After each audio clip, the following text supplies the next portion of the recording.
कभी सोचा है कि स्प्रेडशीट, वीडियो गेम और डेटा साइंस इन सब में कॉमन क्या है? आज हम उस छिपे हुए गणितीय हीरो को सामने लाएंगे जो इन सभी को मुमकिन बनाता है, मैट्रिक्स। तो चलिए एक सवाल से शुरू करते हैं। स्प्रेडशीट, 3D ग्राफिक्स और डेटा एनालिसिस, ये तीनों बिल्कुल अलग अलग चीजें लगती हैं, है ना? पर इन सबको एक ही धागा जोड़ता है और इसका जवाब शायद थोड़ा हैरान कर दें। और वो जवाब है मैट्रिक्स। जी हाँ, ये सिर्फ गणित की किताबों का कोई मुश्किल सा शब्द नहीं है, बल्कि एक जबरदस्त टूल है जो हमारी डिजिटल दुनिया को चलाता है। चलिए पता करते हैं कैसे। तो सबसे पहले, ये मैट्रिक्स आखिर है क्या वाला? घबराइए नहीं, इसे समझने के लिए किसी रॉकेट साइंस की जरूरत नहीं है। इसकी शुरुआत एक बहुत ही आसान सी परिभाषा से होती है। सीधे सीधे कहें तो एक मैट्रिक्स बस नंबर्स का एक डिब्बा है। अगर कभी एक्सेल या गूगल शीट्स इस्तेमाल किया है तो समझिए कि इसका बेसिक आइडिया पहले से ही पता है। ये जानकारी को पंक्तियों यानी रोज और स्तंभों यानी कॉलम्स में सजाने का एक तरीका है। जैसे यहाँ एक छोटा सा उदाहरण है। इसमें 2 लेटी हुई लाइनें हैं जिन्हें हम पंक्तियां या रोज कहते हैं, और 3 खड़ी लाइनें हैं जिन्हें हम स्तंभ या कॉलम्स कहते हैं। इसी से मैट्रिक्स का साइज पता चलता है। इसे हम 2x3 मैट्रिक्स कहेंगे।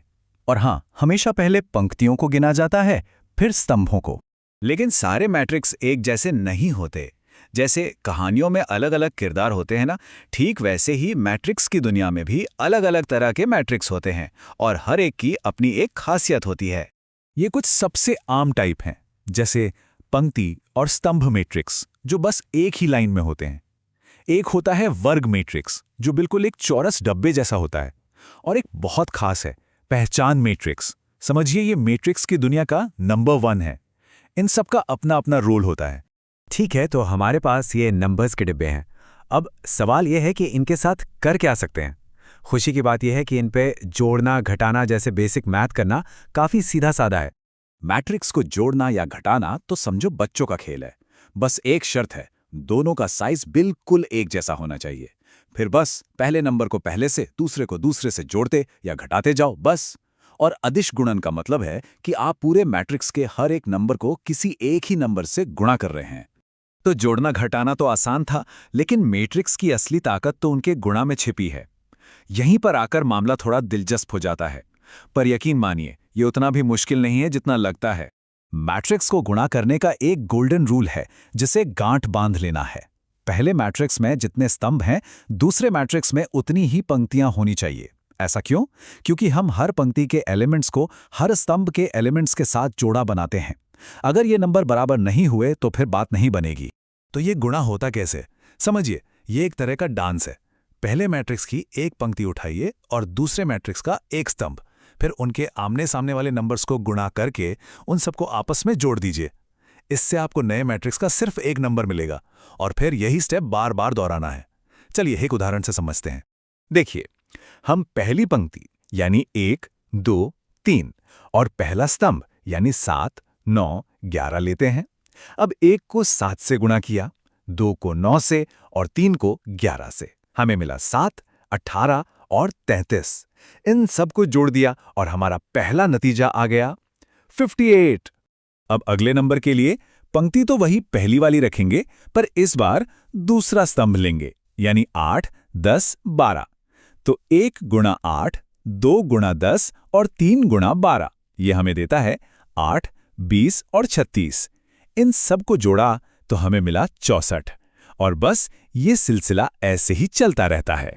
यहाँ एक बहुत ही जरूरी बात याद रखनी है। आम गणित में 2 को 3 से गुणा करो या 3 को 2 से, जवाब तो 6 ही आता है। लेकिन मैट्रिक्स की दुनिया में ऐसा नहीं होता। A को B से गुणा करना और B को A से गुणा करना, इन दोनों से बिल्कुल अलग अलग जवाब आ सकते हैं। यहाँ ऑगर बहुत मायने रखता है। तो अब जब हम बेसिक समझ गए हैं, तो चलिए कुछ खास गुणों पर नजर डालते हैं जो मैट्रिक्स को सिर्फ नंबर्स के डिब्बे से कहीं ज्यादा बना देते हैं।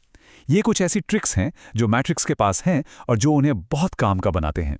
ट्रांसपोज को समझना बहुत आसान है।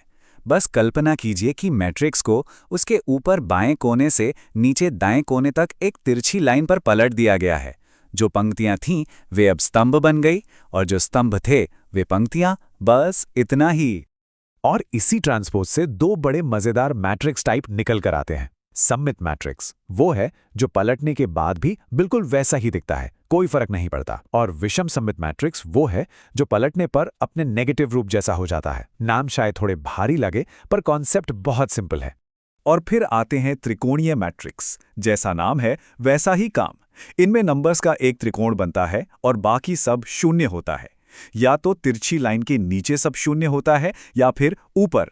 इस पैटर्न की वजह से कंप्यूटर के लिए कैलकुलेशन करना बहुत बहुत तेज और आसान हो जाता है। कभी-कभी हमें पूरे मैट्रिक्स की एक झलक एक ही नंबर में चाहिए होती है। बस वही काम आता है ट्रेस। ये और कुछ नहीं, बस उस तिरछी लाइन यानी मुख्य विकर्ण पर मौजूद सभी नंबर्स का जोड़ है। तो मान लीजिए किसी मैट्रिक्स के विकर्ण पर 2, 3 और 9 हैं, तो उसका ट्रेस क्या होगा? अरे बस इन्हें जोड़ दीजिए। 2 + 3 + 9 बराबर हुआ 14। बस इतना ही आसान है। तो अब जब हमने नंबर्स का ये बक्सा खोल ही लिया है, तो सवाल ही उठता है कि ये शक्तिशाली चीज़ और कहाँ-कहाँ छिपी हो सकती है। अगली बार जब कोई वीडियो गेम खेलें या कोई 3D फिल्म देखें, तो याद रखिएगा कि पर्दे के पीछे यही मैट्रिक्स हैं जो उस जादू को हकीकत में बदल रहे हैं। सच तो ये है कि ये हर जगह है, बस हमारी नज़रों से छिपे हुए।